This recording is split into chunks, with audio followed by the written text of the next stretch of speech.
আজ মমতা ব্যানার্জির জন্মদিন।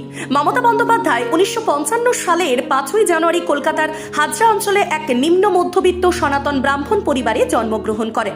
সারা রাজ্যে তার অনুগামীরা কেক কেটে দুস্থদের পাশে দাঁড়িয়ে জন্মদিন পালন করছেন। ঠিক তেমন নয়, হুগলির আরামবাগ শহরে যুব তৃণমূল কংগ্রেসের উদ্যোগে কেক কেটে জন্মদিন পালন করতে দেখা গেল। উপস্থিত ছিলেন আরামবাগের চেয়ারম্যান সমীর ভান্ডারী, আরামবাগ সাংগঠনিক জেলার যুব সম্পাদক শেখ রাকেশ আলী, আরামবাগ পঞ্চায়েত সমিতির সদস্য শেখ শাহনাজ সহ অন্যান্যরা।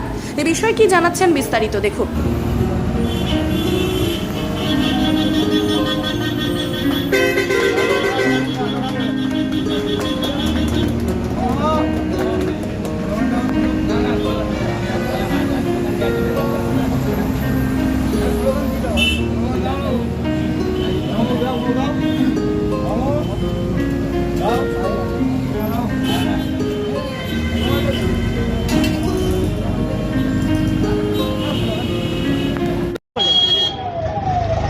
আজকে আমাদের নেত্রী, ভারতবর্ষের জননেত্রী মমতা বন্দ্যোপাধ্যায়ের জন্মদিন। সারা রাজ্যের সঙ্গে সঙ্গে আজকে আরামবাগ টাউনেও আরামবাগ তৃণমূল কংগ্রেসের উদ্যোগে আমরা এই জন্মদিন কেক কেটে সেলিব্রেট করছি। এখানে আমাদের উপস্থিত ছিলেন আমাদের সম্মানীয় পৌরপিতা সমীর ভান্ডারী, আমাদের টাউনের সর্বস্তরের নেতৃত্ব কর্মীরা সকলেই আছে। কিছুই না, জাস্ট মুখ্যমন্ত্রী জন্মদিন শুভেচ্ছা জানানোর একটা ব্যাপার। সারা রাজ্যে চলছে, আমাদের আরামবাগেও চলছে। শেখ শাহনাজ, সদস্য, আরামবাগ পঞ্চায়েত সমিতি।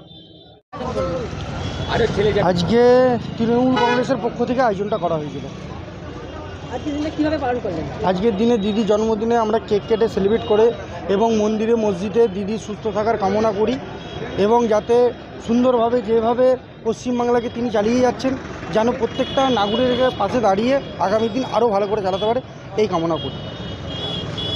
কে কে উপস্থিত ছিলেন?